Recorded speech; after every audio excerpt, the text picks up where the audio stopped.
and welcome back again. I think I got one or two more of these to do. This thumbnail, by the way, is made from Apon and Mimikyu on DeviantArt. Go support them. Shigiraki versus Mahito. I think, is it Mahito? Mahito? I'm going to go with Mahito. From Jujutsu Kaisen. Essentially, two guys who can turn their bodies into giant hands. Yeah, I mean, I think that's what the main, I mean, also they're villains too, but that's kind of what the main connection is. I've heard a lot of people say that Shigaraki's gonna, at least from when I started doing the reactions again, I heard a lot of people say that this was kind of going to be a stomp in Shigaraki's favor.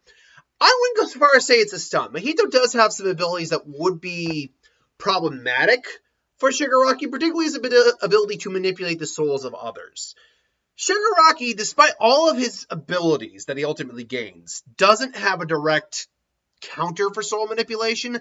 However, his soul is durable enough and his will is strong enough to resist it for a time. And we know that because he resisted All for One's manipulation of him for a good solid chunk until eventually he got worn down. So at some point he can be, to a level he can resist it. And if that is the case, and he's able to resist it for long enough, then yes, at that point, I'm saying this one's going to Shigaraki. The reason for that is actually very, very simple. They would most likely be using the true form, the final form Shigaraki that we get near the end of the series, who is a monster. And Wolverine levels of regeneration, no joke. But able to manipulate and adapt his body without even using a quirk. The numerous number of quirks that are already in his body, thanks to All for One. Not to mention his overly broken decay quirk, which can now be used with his feet. If at any point in time decay touches Mahito, while he does have healing capabilities, manipulating his body, he's going to have to basically take a limb off and regenerate, and that's going to cost him time. Now, he does have what they say almost like immeasurable cursed energy, but immeasurable does not mean limitless. His actual domain expansion is effective, and both that and Black Flash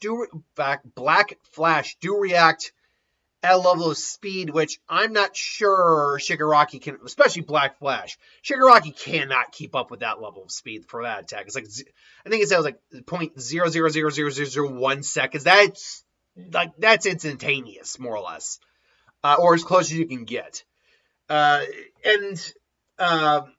His domain expansion, which basically connects him to every soul around, would last only for like 0.20 seconds, but it's the amount of stuff that goes on within that time frame is, by the show standards, is a lot. But again, it comes down to physical stats. Shigaraki evolved to a point that is well beyond what Mahito is capable of doing, or Mahito is capable of doing. Speed, durability, regeneration, physical strength, body manipulation. Like, yes, Mahito can turn his body into weapons. Shigaraki can't inherently do that, technically. Although we don't see all of his quirks, he may have a shape-shifting quirk that allows him to do that. So I'm not certain about that, but it's clear that I feel like it's clear that he's got the physical edge over this guy, and you combine that with all of his quirks, including decay, and that's the big one. Then I don't see Mahito being able to survive long enough to really manipulate his soul. And when he attempts to manipulate his soul, Shigaraki's shown enough resilience when it comes to his soul to be able to, I think, fend off the advances, at least for a bit.